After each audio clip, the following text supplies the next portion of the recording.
सभी को मेरा नमस्कार। पिछले 6 वर्षों में निरंतर हम सभी लोगों ने मिलकर एक ऐसा आयाम हासिल किया है जो कि इस समय पर सब लोग केवल अपने बारे में, अपने आगे के जीवन के बारे में सोचते हैं।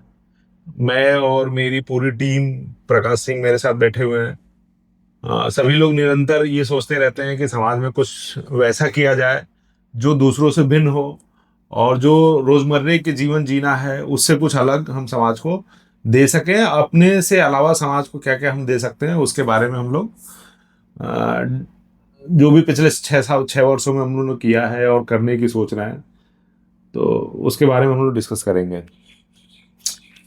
तो जो पिछले 6 वर्षों का जो संघर्ष रहा सेवा का, उसमें जो सबसे हमारे जो मुख्यतः कार्यक्रम रहे उनमें आता है सेवा का निःशुल्क पुस्तकालय।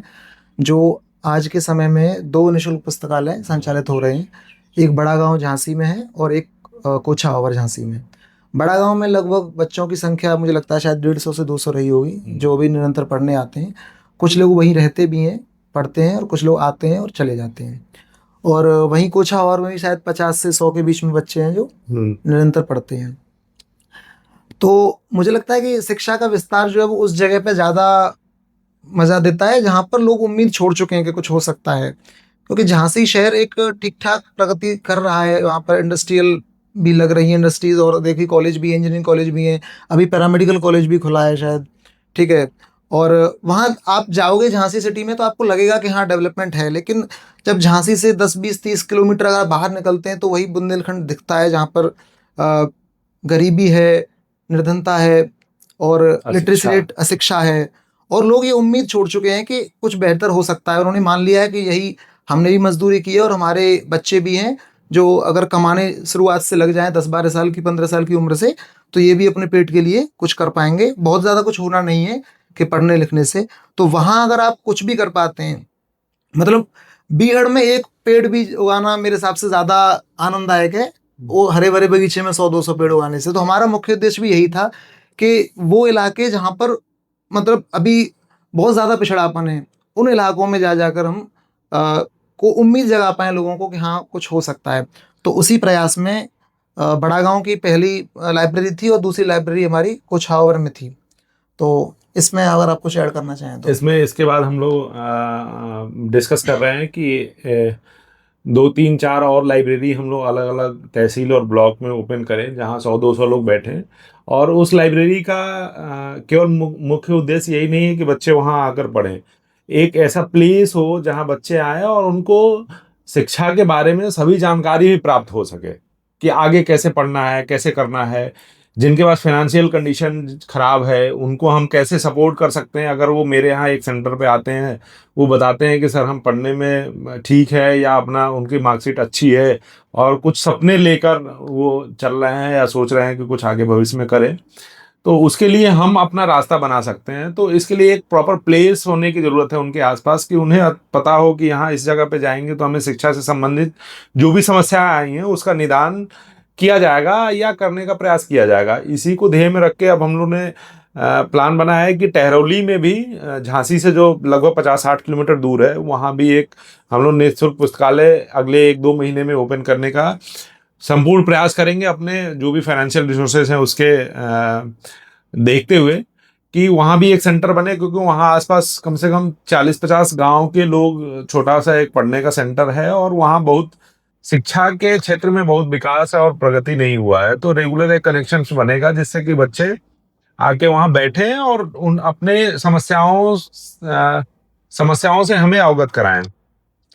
किसी भी जगह पे पुस्तकालय प्रारंभ करने से पहले हम कोशिश करते हैं कि वहाँ के 10 20 30 गांवों में जाके वहाँ के लोगों की समस्याएं सुने। मतलब शिक्षा के क्षेत्र में बाकी समस्याएं तो अ, हम सब कुछ नहीं दूर कर सकते हैं, लेकिन शिक्षा के क्षेत्र में जो समस्याएं हैं कि जैसे कुछ बच्चे हैं जिनको वहाँ आसपास बेहतर स्कूल नहीं है, वो जस्ट पूरा कर रहे हैं कि कैसे भी 12th हो जाए। कुछ बच्चे ऐसे हैं जो पढ़ना चाहते हैं, तैयारी करना चाहते हैं, पर उन पर ना तो रिसोर्सेस हैं ना गाइडेंस है किस तरह करना है। तो वहाँ के 10 20 30 गाँव में जाकर और कम से कम 100 200 300 बच्चों से मिलके जब उसके बाद वो अगर हम एक जगह डिसाइड करते हैं कि ये एक सही जगह रहेगी जहाँ ये जितने भी बच्चों से हमने बात की है वो वहाँ पर आ सकते हैं और लाभ उठा सकते हैं उस पुस्तकालय का। तो ये हमारा प्रोसेस रहता है जगह चूज करने का। और उस लाइब्रेरी में हम किस तरह की चीज़ें करेंगे, किस तरह के मतलब क्या पढ़ाएंगे या क्या कर सकते हैं, वो भी उस पर डिपेंड करता है कि वहाँ की लोगों की समस्याएं थी क्या। और इसी को ध्यान में रख के जैसे हम लोग ने जो अपने बड़ा गांव निःशुल्क पुस्तकालय के पास एक छात्रावास भी संचालित कर रहे हैं, जिसमें जो बाहर के बच्चे हैं और उनके घर पे पढ़ने की व्यवस्था नहीं है, रहने की व्यवस्था नहीं है, कुछ ऐसा प्लेस चाहते हैं जहां हम रह के 24/7 पढ़ाई के माहौल में रह सकें, तो 20-30 बच्चों का ऐसा प्लेस भी हम डेवलप कर चुके हैं कि जहां बच्चे रह सकें जो इंजीनियरिंग की तैयारी कर रहे हैं या इंजीनियरिंग की तैयारी के साथ साथ कोई नॉन टेक्निकल फील्ड में कुछ करना चाहता है, तो वो भी वहां रह के 24/7 अपने पढ़ाई में ध्यान दे सकता है और आगे 1-2 साल में सफलता प्राप्त कर सकता है। तो इसी की देन से जो अलग अलग लाइब्रेरीज हैं हमारा, वहाँ पे बच्चे आ रहे हैं, उनको लगता है कि नहीं मेरा घर पे पढ़ाई नहीं हो पा रही है या मुझे और सुविधा कुछ और आवश्यकता है जहाँ मैं रह सकूँ पढ़ सकूँ, तो उसके लिए हम झांसी बड़ा गांव में ही प्रॉपर प्लेस अपने लाइब्रेरी के पास ही डेवलप कर रहे हैं, जिससे कि बच्चे वहाँ दूर दराज के जो 100 किलोमीटर 200 किलोमीटर झांसी के आसपास या और किसी भी डिस्ट्रिक्ट के बच्चे रहते हैं, वो वहाँ रह के अपनी पढ़ाई को पूरा कर सकें। और जो भी courses, online courses, offline courses, जो भी जरूरत पड़ती है हम बच्चों को निःशुल्क प्रोवाइड करने का प्रयास करते हैं, जितना हमारी फाइनेंशियल रिसोर्सेज के दायरे में आती हैं उतना संपूर्ण प्रयास करते हैं कि किसी बच्चे का किसी भी तरीके से आर्थिक तंगी के कारण पढ़ाई में कोई नुकसान ना हो। अच्छा, जब हमने पिछली बार बात की थी तो उस समय तक एक अलग से रेजिडेंशियल स्टार्ट नहीं किया गया था, उसी में बच्चे रहते थे। उसके बारे में थोड़ा बताइए कि एक दो दूसरी जगह आपने देखी है इसमें आप बता रहे थे कि बच्चे रह सकेंगे, और जो भी शायद आशीष सर की माताजी, स्वर्गीय माताजी के जो उसमें स्टार्ट किया था, हाँ, उसके बारे में थोड़ा बताइए, एक्सप्लेनेशन में थोड़ा तो समझ में आएगा। उसमें ये है कि जो हम लोग हॉस्टल बना रहे हैं वो बड़ा गांव लाइब्रेरी के पास ही एक अच्छी बिल्डिंग है, उसमें लगभग 25-30 लोगों को रहने की व्यवस्था है और खाने पीने की भी इस बार हम लोग व्यवस्था करेंगे।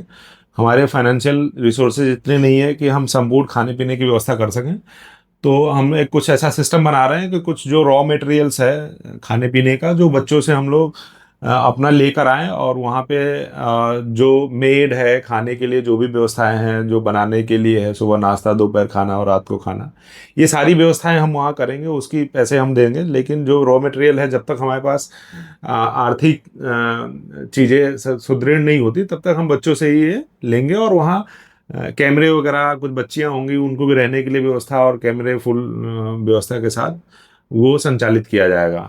मतलब एक कम से कम खर्चे में वो बच्चे रह भी सकें, वहाँ खा पी सकें खा और पी पढ़ सकें सकें। और रेगुलर हमारा विजिट उनका अंडर, हमारे अंडर कंट्रोल रहेंगे कि कब पढ़ाई कर रहे हैं, क्या कर रहे हैं, कैसे कर रहे हैं।